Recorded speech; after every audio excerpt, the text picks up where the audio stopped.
Welcome to the One Player Podcast, the show on solitaire board games. I'm Albert, and this is episode 374. I got anything this time. Anyway, I don't know. Okay. Um, hey, Julius, you know what you do when you totally wreck our environment? You terraform Mars. No. All right. Hi, everybody. Yeah, we have no intro this time. It is a serious matter here. We're talking about terraforming the planet, and you don't joke around about that. Sure, or at least we can come up with anything particularly funny with regard to Terraforming Mars. Yeah, or that. There you go. But if you have a good intro for us, let us know. We'd like to hear them. Yeah. Anyway, so that's right. This week we're not talking about terraforming Mars, are we? We're talking about Ares Expedition, which is not It the still same says game. Terraforming Mars in the title. It does say terraforming Mars, but it's not terraforming Mars because that would be confusing. So instead, they have a totally separate name, also on the box. This is a game that is inspired by Terraforming Mars, based on Terraforming Mars, but then mixed with another game entirely to create a brand new game, mixed with Race for the Galaxy to create a brand new hybrid game. Yeah, this game came out about 2 years ago. It was designed by the Fricks brothers, Frixelius, the folks that did what's that little game called? Card Kingdom? Correct. Yeah. So I didn't know that. I didn't realize that until just a couple days ago. I was pretty surprised by that one. But yeah, there we go. I know I've had this one sitting on my shelf forever, and unfortunately, just have not managed to get it played. No, it's a shame. You should play it. It's a fun game. We'll see what you say after the end of this. I got this one for Christmas a few years ago for my son, and we've played it and we like it. I haven't played it tons and tons, but we have fun with it, and he wins every time.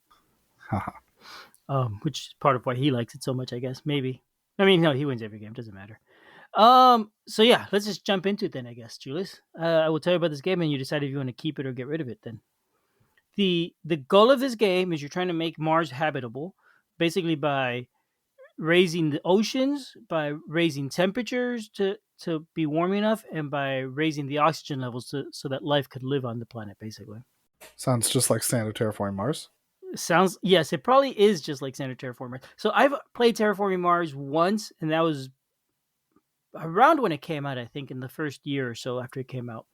So it's been a while. I don't know much about that game. I don't really remember it. I am sure it's pretty similar, but also very different. But you've played it, right? So you could tell us about. Yes. Okay. All right. I mean, to tell you the honest truth, that's one of the reasons why I was interested to have Terraforming Mars Ares Expedition, because I do enjoy regular Terraforming Mars. I expect I would enjoy Ares Expedition. If you played it, yeah. There's not enough time in my life. Yeah, talk about it. Yeah. Time is an issue. Okay, so let's talk about the components then. You're going to get a few different things. It's not a big box. It's about the size of Race for the Galaxy. But I think it might even have more in it than Race for the Galaxy. The first thing you're going to find is a board. It's not a huge board. It's not a floating board at all. It has a map of Mars with spaces for tiles. As you raise the oceans, as you turn the dry Mars surface into oceans, you flip tiles over and put them on the spaces and get rewards. So that's major. That's the center part of the board. Besides that, there's an oxygen track and a temperature track. Each of those start at the bottom at purple and work their way up, and as it gets warmer, it turns to red, yellow, and then white, and all the way up to the top spaces. I don't know. It's probably about 20 stops on each of those tracks. I'm not sure exactly. And besides that, there's a score track around the outside. Not a whole lot to it. It's a simple enough board, but it's useful and it's important because you will definitely be interacting with it throughout the game. I should say the goal of the game is to raise the temperature all the way to the top, to flip all the ocean tiles, and to raise the oxygen and the temperature, both of those. Once you've done that, the game ends in the multiplayer version. If you're playing solo, it ends on the 5th round. But okay, it's fine board. My only complaints about it are, why isn't it a 2-layer board? The player boards are, and the ocean tiles that you're going to flip over, I don't know why they tell you to start with them on the board face down, because as you're playing, you flip them over and get a reward for what you flipped over. They're kind of hard to flip when you have them all crowded if you're trying to flip the ones in the middle. So I don't bother put them on the board at the start. I just set them to the side, and as I need when I draw it. That works just fine. Anyway, besides that big Very board, then there's sensible. four. Yeah, there's 4 player boards. These are double layer boards. They have tracks for each of the resources. There's about 6 different resources you could track on that, and there's a column for tracking your income rate and a column for and spaces for tracking how much you have of that resource. You could earn them throughout the game, and it's based on what your income rate is. Very functional. I like those boards a lot. They're great. There's a bunch of cubes. There's enough cubes in all 4 player colors so that everybody can put them on their board to track their resources, their incomes, victory points, all the other things you need to track. And there's a couple of cubes that are clear for tracking the temperature and oxygen levels on the main board, on the Mars board. Besides that, you get ocean tiles. I think there's about 10. I'm not sure exactly. Um, as I said, you flip them over. You're supposed to flip them over as Mars becomes full of water, but I just add them onto the board. They each have a different image on the front of what bonus you get, but it's very simple. Otherwise, it just looks like water. There's cards. Most of the game is cards. If you're familiar with Race for the Galaxy, this works a lot like Race for the Galaxy. Race for the Galaxy has a lot of cards because you're going through your cards very quickly through the deck. This is pretty similar, but there's 3 types of cards. There's the 5 phase cards for each player. They basically you're gonna. This is a simultaneous action selection sort of game. So everybody has a hand of 5 cards, so they could pick the phase they want to play this turn and then reveal the card. There's also 12 corporation cards. Each person's going to have one to determine what money you start with and some benefit you get based on your starting corporation. When you play, you're going to have 8 regular cards and 2 corporation cards based on the playing cards you started with. You're going to get to pick 2 corporation cards. You're going to pick one of the 2. I'm sorry, not 2. And then there's 208 project cards. These are the cards that you're building your tableau. It's a tableau building game. You're going to be drawing cards throughout the game, lots of cards, and you're going to be playing them out to the table. The the cards there's a few different types. They're different colors. There's red, green, and blue. The green ones you'll play during phase 1. The red and blue during phase 2. They each have different reasons for existing, and kind of we'll get that a little more into the rules. That is basically the components. Are there any questions there, Julius? Oh no, I forgot the resource cubes. There's 2 little trays with cubes on them in copper, silver, and gold. They're worth 1, 5, or 10 resources each, uh, respectively. They're really handy little trays with lids on them. They're great. I wish every game had stuff like this because you're playing, you pull it out.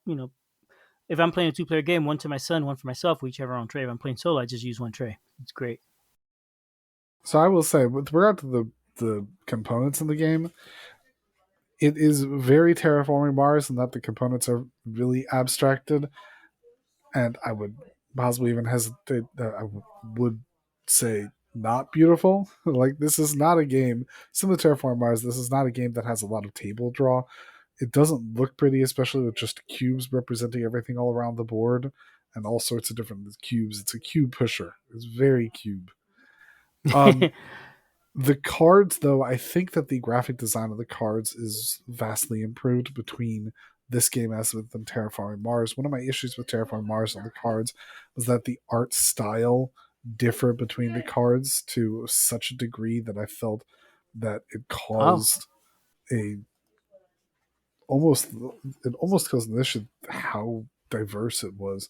Just there was such a difference in style. Sometimes it looked like pictures, and sometimes it looked like a different style of art, a different type of drawing.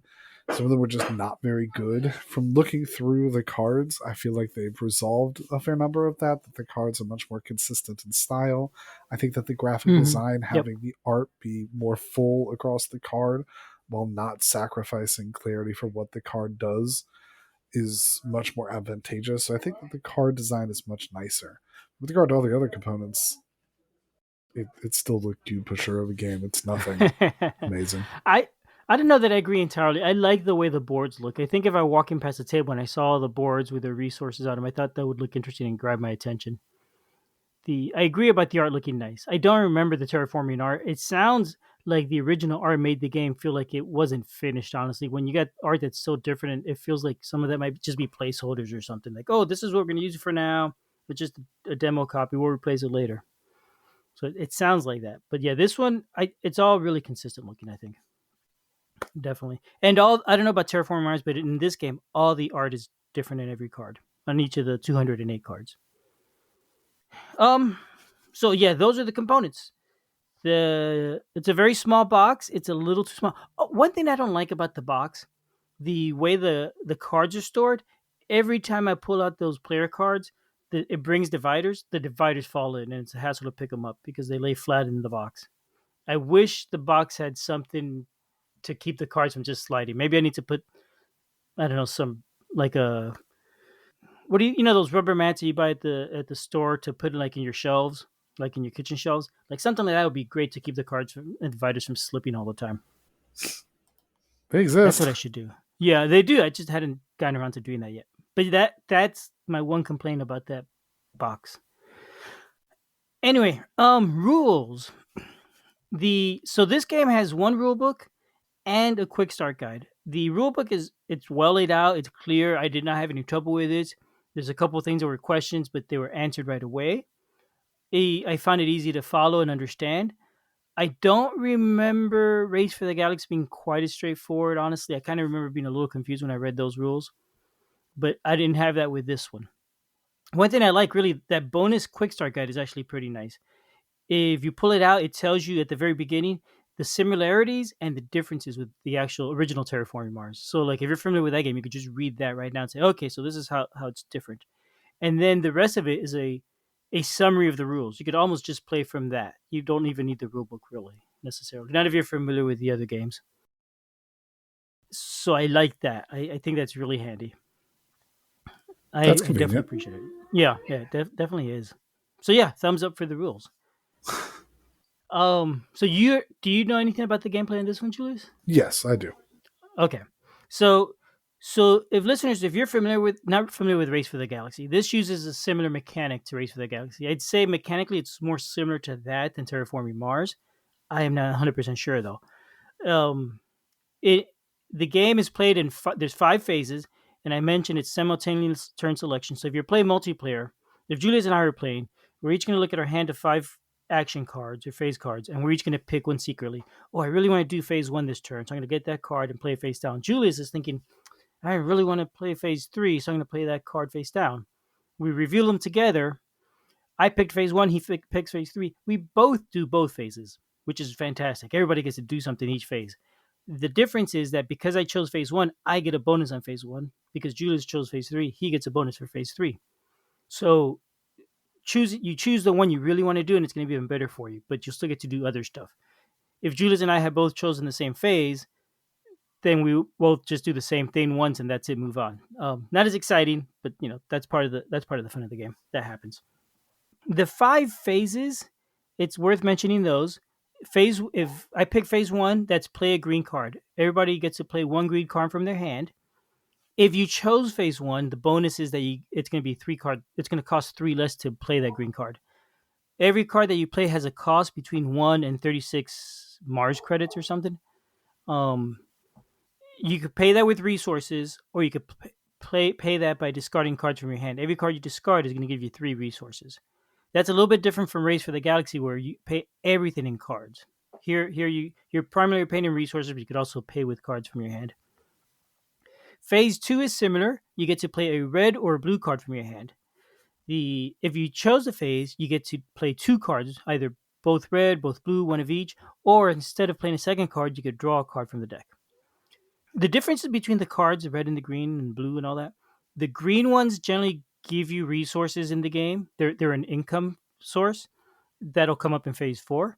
The blue cards tend to give you other things like actions that you could take, different types of benefits. And the red cards are generally you'll get a one-time benefit when you play it, and that's it.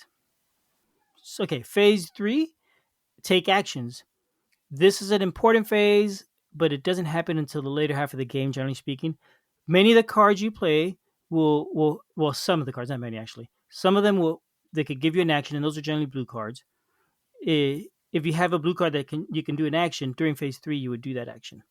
Otherwise, the other actions anybody could always do during the action phase are terraforming.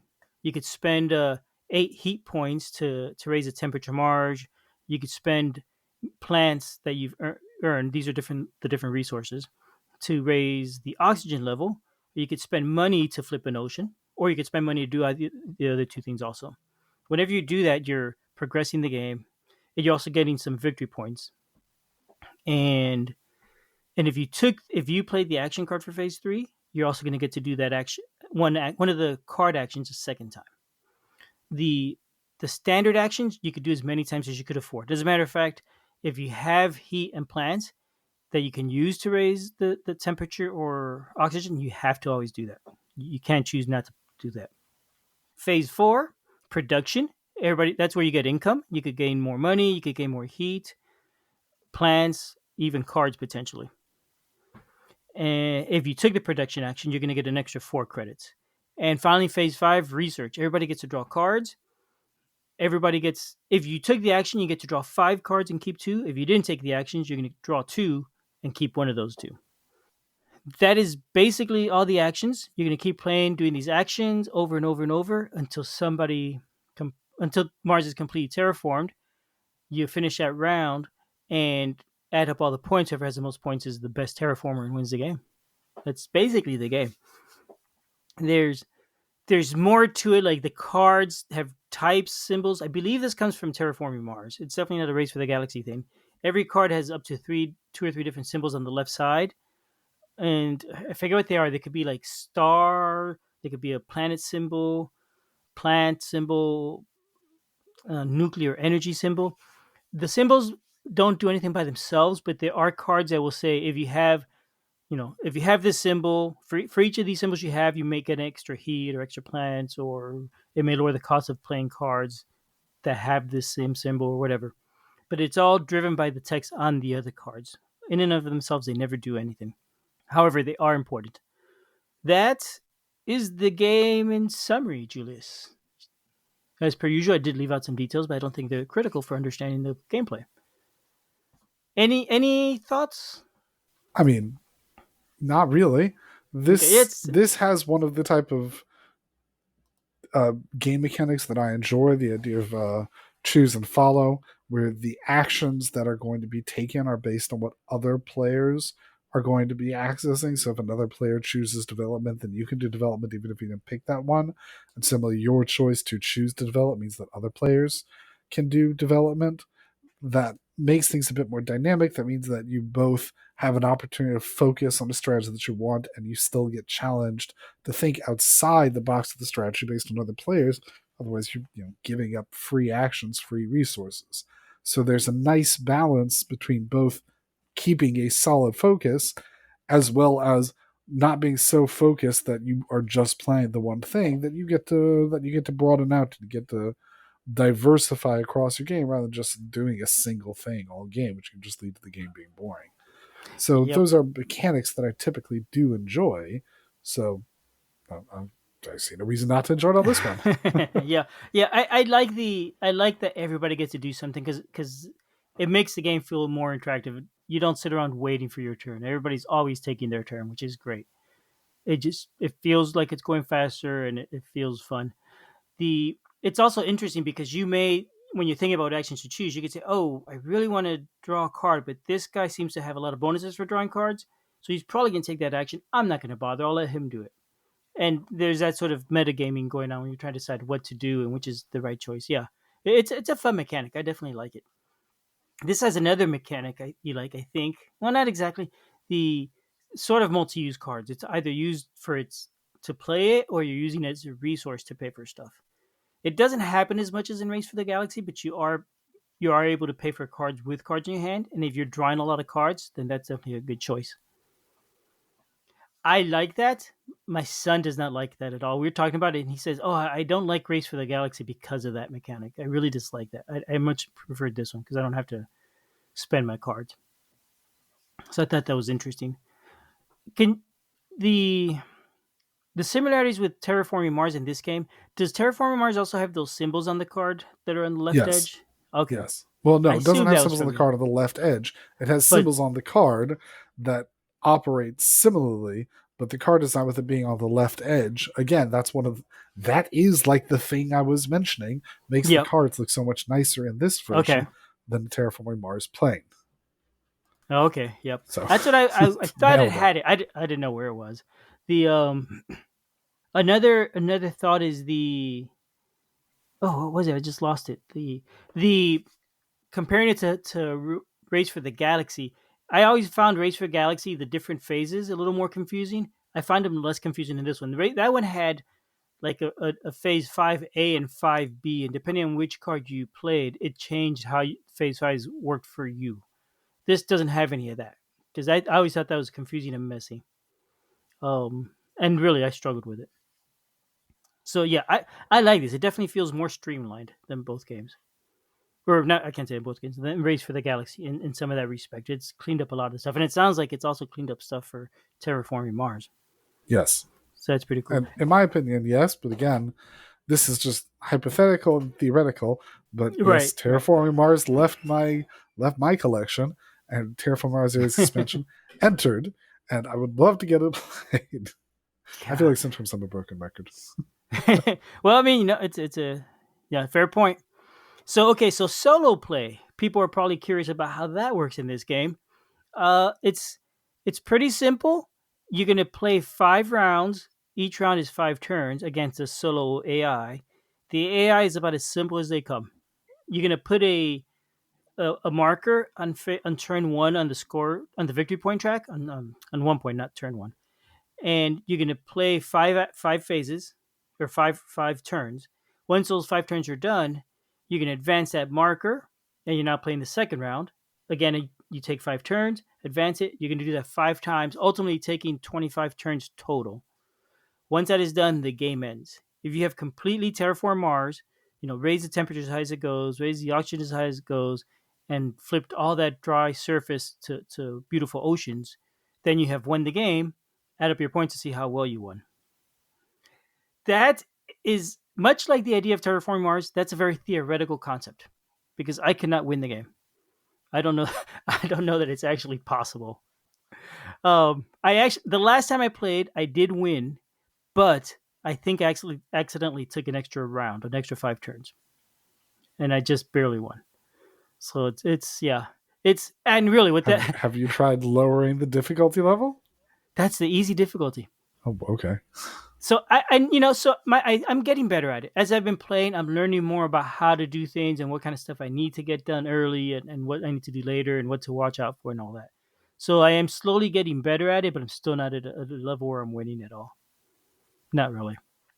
So it's definitely got room to grow. There's 3 levels of difficulty And by it, in the. you mean Albert has room to grow. Yeah. My terraforming skills get better. Soon I'll be getting called by NASA to terraform planets for them, no doubt. So there's 3 levels of the solo play. At the easiest level, at the end of each round, you're gonna advance the mark of your choice 2 spaces. At the medium level, you can advance it 1 space, and at the advanced level, you won't advance it at all. What that means is you're basically going to get the 10 free points of terraforming for you, which will help out if you're playing the easy mode. But it also means you won't be getting the points for that because whenever you raise any of those markers, you do get a victory point. Raising your victory point is also helpful because the amount of credits that you earn each production phase is equal to the victory points you have plus any production points you've earned from cards. So anyway, so that's a solo. No, that's not entirely about the solo game. I didn't really talk about the round, and this is important. When you play, you pick your action like normal, and then for the bot, you shuffle up 5 of the action phase cards and draw one, and that's the action the AI is choosing. All that means is you also get to do that action at the normal, not I chose it level. So you're playing it like a two-player game, taking your action and the action the other person chose. If you and the AI chose the same action, then as normal you would only do it once. The second turn you do the same thing, but that card that they already selected, it doesn't get selected again.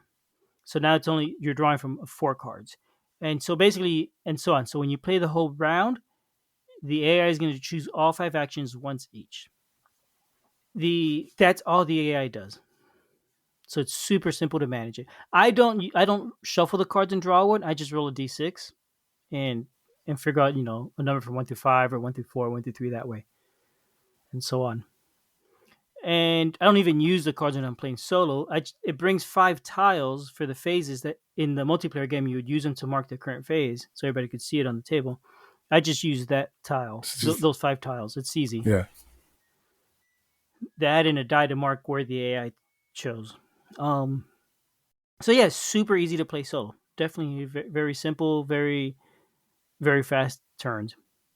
That being said, the game doesn't feel fast to me. It feels like it does take a while because there's a lot of cards and a lot of choices, and you're trying to manage which resources you're getting and that sort of thing. So even though it's only 5 turns, it's still probably taking me 45 minutes to play the game, 30, 45 minutes. And if I step away for a moment, I find it hard to come back in without losing my place. Because those turns happen so fast, it's easy to forget which phase I was in, or oh, did I finish round 4, or was about to do round 4 now? Darn. I assume I'm about to do it and then take it again. So yeah, there we Albert go. with the That's very short-term memory. yeah. Well, yeah, running around. It's that fast game. It's if it was a much lower game with longer turns, it would be easy to remember where you are in the phase in the turns. And because the turns are always so quick and simple, really, and similar even. Um. So there we go. Any thoughts on the game, Julius? Before I share mine. Uh, I mean, I think I've given plenty of my thoughts based on just supposition, so I'll let you move on with yours. Does it sound like you still want to play it? And I never said I didn't want to Yeah. play it. Yes, it sounds like I want to play it. I've been interested. That's why it's on my shelf. It's because I want to play it. I Okay. just don't have the time to play So it. I haven't scared you away or anything. Yeah. Um. Okay. So You okay. didn't even tell me anything I didn't even know. Sorry, I wasn't trying though. Okay, so here's my thoughts. You don't know this. Um, I don't. Surprised I've me. I've only played Terraforming Mars once. I think I would like that one better. Oh, the The reason being is I that am surprised. yeah, what I like about the game is the kind of almost the science behind the idea of you're terraforming the planet and doing that. And if I remember right, Terraforming Mars is a little more involved, so it felt like you're doing that more. Here, it feels it was more streamed. Like if I remember right, the board in Terraforming Mars was larger or more complex, and there's more that happened on the planet itself. No. So no, no, it wasn't just flip a random tile and get a bonus. I mean, And like no. there's choices about where you put the tile. Well, yeah, there is choices of Okay. where you put the tile. There are some placements on the board about where like buildings and things go, but Oh, there's for the buildings on the most part board. that's really all about it's really just on the cards. It's just that there's a little bit of representation on the board when you're playing Terraforming Mars. It's so funny to not have discussed Terraforming Mars in advance of this. The board for Terraforming Mars, there is some idea of where you want to place cities and where you want to place rivers and oceans and forests and things like that. But it is much more minimal in comparison to all of the different card interactions. Those are more like things you want to do. They're standard generic actions that you take when you don't have fun cards to do things. Yeah. See, there's. It sounds like it's just more fun to me. I like the in Terraforming Mars in the Ares Expedition. I hate the confusing name. I don't like that all you do is flip over the tile, and it doesn't matter which one you picked. It doesn't matter what space it is at all. All it matters is what symbols are on the back side of it or the front side of it. So I feel like it's more fun. Also, I think Terraforming Mars has more cards, Oh yes, and that's this true, one. but there's been Okay. expansions for both. Oh, okay. Even the base game. Yeah, that's true. Yeah. This one has 208. It feels like a lot. I don't know that I've seen every card. I probably haven't, even though you go through a lot in the game, especially depending on the strategy you end up playing. But yeah, I love the variety and the number of cards and the science or the implied in science, I guess, on the cards and what they say. So I do think I would enjoy it more. I'm not saying this is bad at all. Don't get me wrong. I'm just saying I think I would enjoy the full game more. So Albert has let us down by doing a podcast where he didn't play the game that he wants to compare the game to. The game I think I would like to compare the game to. Yes, I did play it. I said I played it 10 years ago. But yeah, I played it. Okay. So, and again, it's because the choice feels simplified. I think it's less of a brain burner, and I think I would like that about Terraforming Mars. I've already said I found solo really hard. I do think I'll get better at it with more play. I also think I prefer the solo game in Race for the Galaxy. It's been a while since we covered on that one on the podcast, but that one, the solo game works different. I mean, a lot of it works different. It's simpler mechanic. There's no resources to keep track of other than the cards in your hand. But the way the solo game works in Race for the Galaxy, you had to buy the expansion, the first expansion, and it brought a board for an AI and a die or 2 dice. I don't remember exactly now. And each round you roll the dice, and that tells you what the AI does. And it's a complicated board because in that game there's also starting cards. Each player gets a different starting card. When you're playing solo, you draw a starting card for the AI, and then that track, that AI board, has different options depending on which card it started with. So it plays differently depending on its starting card. It plays different strategies, and I find that really interesting and fun. And it was just kind of fun to play against an AI. So I think I preferred that one.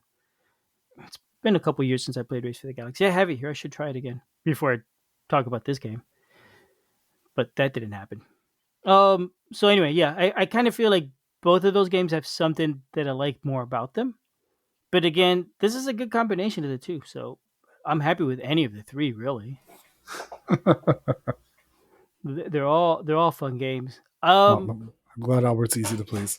Yeah, it's true. It's a game. I like it, probably. I rarely talk bad about a game. I always seem to find something I like about them. There's been a few exceptions, I think. That's a Terraforming Mars. No, that's Ares Expedition. Cool. Any closing I one-liner? just wish I had more time. Yeah. All right, then. There we go. Thank you, everyone. Next week, we come back with more time. Bye-bye.